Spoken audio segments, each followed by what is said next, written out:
ਤੇ इस कलकत्ते दे विच जिहड़ी पुलिस की गिणती हो सकदा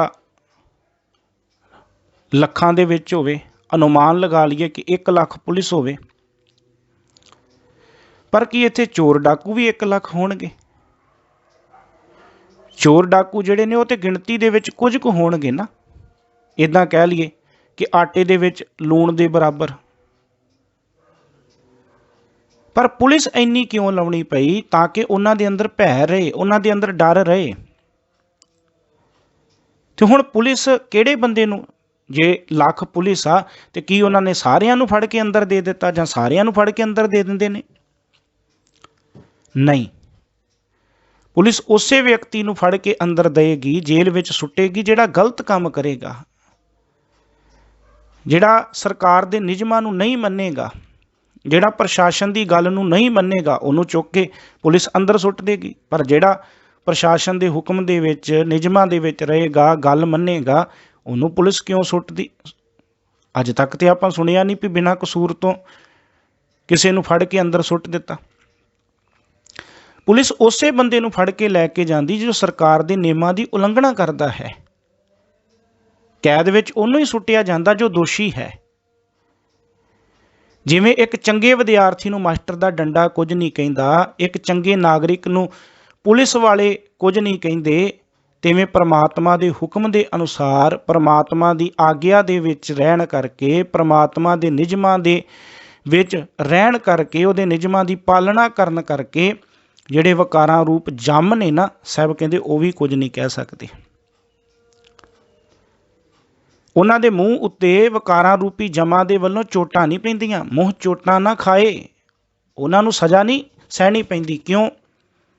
क्योंकि वो तो परमात्मा के नियमां विच ने, परमात्मा के हुक्म दे विच ने। ते साहब कहंदे मन्ना मूँह चोटां ना खाए, उन्होंने वकारां दे वल्लों चोटां नहीं सहणियां पैंदियां। वकारां रूपी जम उहदे मूँह उत्ते चोटां नहीं मार सकते, क्योंकि वह परमात्मा के हुक्म नूं मन्नण वाला है। मन्ना परमात्मा के हुक्म नूं मन्नण करके मूँह चोटां ना खाए, मूँह उत्ते चोटां नहीं सहणियां पैंदियां वकारां दियां। मन्नै जम कै साथ ना जाए, इस करके वकारां रूपी जमा दा वाह ही नहीं पैंदा। भाव आत्मिक तौर पर जमना मरना ही नहीं पैंदा, क्योंकि उहदे हुक्म दे विच आ ना। थोड़ा जिहा इत्थे विचारन दा यतन करिए। आ सारियां गल्लां तां फबदियां ने जे उहदे हुक्म नूं मन्नीए ते।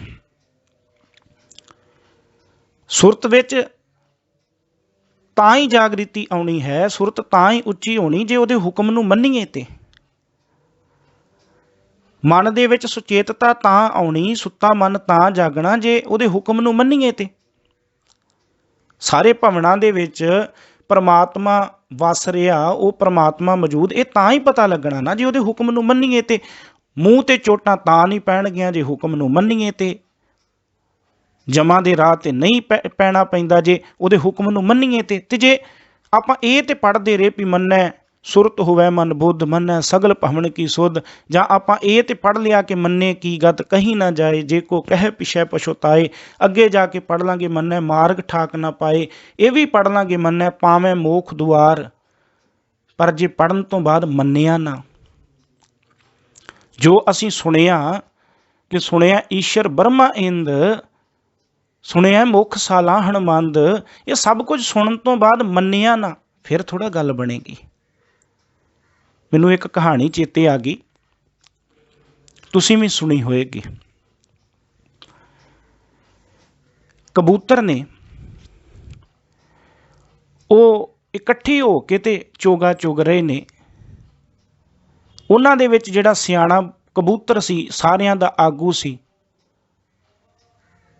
ਉਹਨੂੰ ਇਹ ਭਿਣਕ ਲੱਗੀ ਕਿ ਅੱਜ ਸ਼ਿਕਾਰੀ ਆਏਗਾ ਤੇ ਸਾਨੂੰ ਸਾਰਿਆਂ ਕਬੂਤਰਾਂ ਨੂੰ ਫੜ ਕੇ ਲੈ ਜਾਏਗਾ। ਤੇ ਉਹਨੇ ਸਾਰੇ ਕਬੂਤਰਾਂ ਨੂੰ ਸੁਚੇਤ ਕੀਤਾ, ਕਹਿਣ ਲੱਗਾ ਕਿ ਸ਼ਿਕਾਰੀ ਆਉਣ ਵਾਲਾ ਹੈ, ਤੁਸੀਂ ਸੁਚੇਤ ਹੋਵੋ। ਤੇ ਉਹਨੇ ਇਸ ਤਰ੍ਹਾਂ ਸ਼ਬਦ ਬੋਲੇ ਸਾਰੇ ਕਬੂਤਰਾਂ ਨੂੰ ਕਿ ਸ਼ਿਕਾਰੀ ਆਏਗਾ, ਚੋਗਾ ਪਾਏਗਾ, ਆਪਾਂ ਚੁਗਣਾ ਨਹੀਂ, ਆਪਾਂ ਫਸਣਾ नहीं। हुण सारे कबूतर उहदे पिछे पिछे बोलते ने कि शिकारी आएगा चोगा पाएगा, आपां फसना नहीं। बजुर्ग आगू जिहड़ा सी वो अगे बोली जांदा, बाकी कबूतर सारे पिछे बोली जांदे। इन्ने नूं शिकारी आउंदा ते वो चोगा पाउंदा, जाल विछाउंदा ते सारे कबूतर उड़ के उस जाल दे उत्ते पाए हुए चोगे नूं चुगण लगदे ने। शिकारी सारे कबूतरां नूं जाल दे विच उसे तरह लपेटदा ते अपने मोढे ते सुੱਟ के तुर पैंदा। ते वो कबूतर जाल दे विच फसे हुए भी ये कह रहे ने शिकारी आएगा चोगा पाएगा, आपां फसना नहीं। फस भी चुके ने और कई भी जा रहे ने कि शिकारी आएगा चोगा पाएगा, आपां फसना नहीं। क्यों? क्योंकि उन्होंने केवल सुनिया है, केवल पढ़िया है, पर मन्निया नहीं। जे मन्निया हुंदा ते अज वो कबूतर जाल विच ना हुंदे,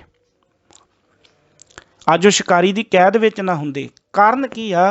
क्योंकि उन्होंने मन्निया नहीं, अपने आगू की गल नूं मन्निया नहीं। ते साहब कहंदे जिहड़े मन लैंदे ने, जिहड़े उस परमात्मा दे हुक्म नूं मन लैंदे ने, वो फिर अवकारां रूपी जमां दी फाही दे विच फसदे नहीं।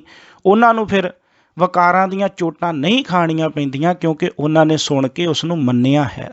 मन्नै मुँह चोटां ना खाए, मन्नै जम कै साथ ना जाए। वकारां रूपी जमा दे नाल उन्हां दा कोई वाह ही नहीं रह जांदा। इस करके आ पौड़ियां बाकीमती ने, क्योंकि गुरु साहब कहंदे जो कुछ सुनदा उहनूं मन्निया भी कर। हाँ, मैं इस नाल सहमत हाँ कि बड़ा औखा है मनना, बड़ा कठिन है मनना, क्योंकि जीव अपने जीवन दे विच हमेशा हुक्म करदा है। जिन्ना हुक्म करना सौखा है, उन्ना हुक्म नूं मनना औखा है। मेरे समेत असी अपने जीवन के अंदर झाती मारीए कि किते साडी ये हालत तो नहीं, असी दूजियां नूं ते हुक्म कर रहे हैं, किते ये तो नहीं कि असी उहनूं मनण वास्ते तैयार नहीं जो दूजियां नूं हुक्म कर रहे हैं। साहब कहंदे जीवन दे विच आनंद ही तां बनना जिदण असी उहदे दिते हुए हुक्म नूं मन्निया। ऐसा नाम निरंजन होए, कहंदे परमात्मा अकाल पुरख दा जो नाम है वो माया के प्रभाव तो परे है। परमात्मा का नाम उच्चा है तो इस विच जुड़न वाले की जिहड़ी अवस्था है वो भी उच्ची हो जाती है। पर यह गल की समझ तां आउंदी है जे को मन जाने मन कोए, पर तां ही इस गल की समझ आउंदी जे कोई मनुख अपने मन विच परमात्मा के नाम की लगन नूं पैदा कर ले। जे कोई अपने जीवन दे विच परमात्मा के हुक्म नूं मान लए, अपने मन दे विच उहदे हुक्म नूं मान लए, तां ही ये समझ आउंदी है।